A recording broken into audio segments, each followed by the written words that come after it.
Hi, I'm Robert, and we're here at Towner's Bike Shop with Victor, and he's going to tell us a little bit about biking. So, how did you get into biking? I started riding a bike, I think I was about 3 years old. My grandfather taught me to ride, and I've been riding ever since. I've raced BMX since I was probably about 4 years old until I was about 45 years old. So I've been riding for quite a long time.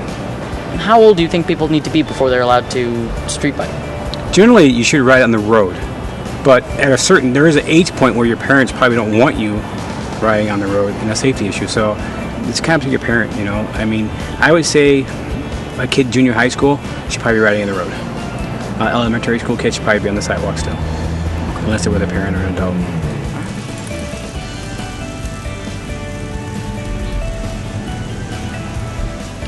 Now, should you ride your bike across an intersection, or should you dismount and then walk it across?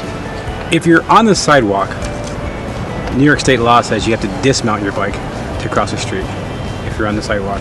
If you're riding in the road, you're going to, of course, ride the same way a car would, go across the road. What precautions should you take for riding at nighttime? At night, of course, you should always wear a helmet. Also try to ride with visible clothing, something very bright. They have a reflective vest. A light on the front and rear of your bike also works out very well. I'm sure you've seen the flashing red lights on the back of bikes, so they're pretty visible. So, are there any other things you can use to help you stay safe? Always ride ahead, look ahead to where you're riding to. Be aware of cars parked on the shoulder who could open doors or pull off from the curve. Also use hand signals when turning.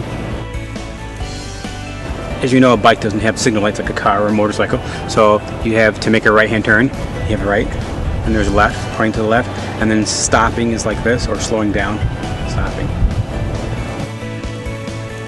Where do bikes fit in with traffic laws? As far as cycling and traffic laws are concerned, according to the law, you should follow the same laws that a motor vehicle or a car follows. You have a right to be in the road. You have a right, you should stop at all stop signs, obey all yield signs, pedestrian signs. The biggest thing with cars is, be safe around cars, because they're much bigger than we are on a bicycle. But also, make a presence in the road. If you ride too close to the curb, a car might not see you. If you ride too far out in the road, you're in the way. So try to be respectful of the cars and, a happy medium between the curb and where the cars drive through. What's nice about our area now, we just started having bike lanes installed. And if you look around downtown, they're everywhere throughout the whole city. So it gives us a place to ride. It's a lot safer now.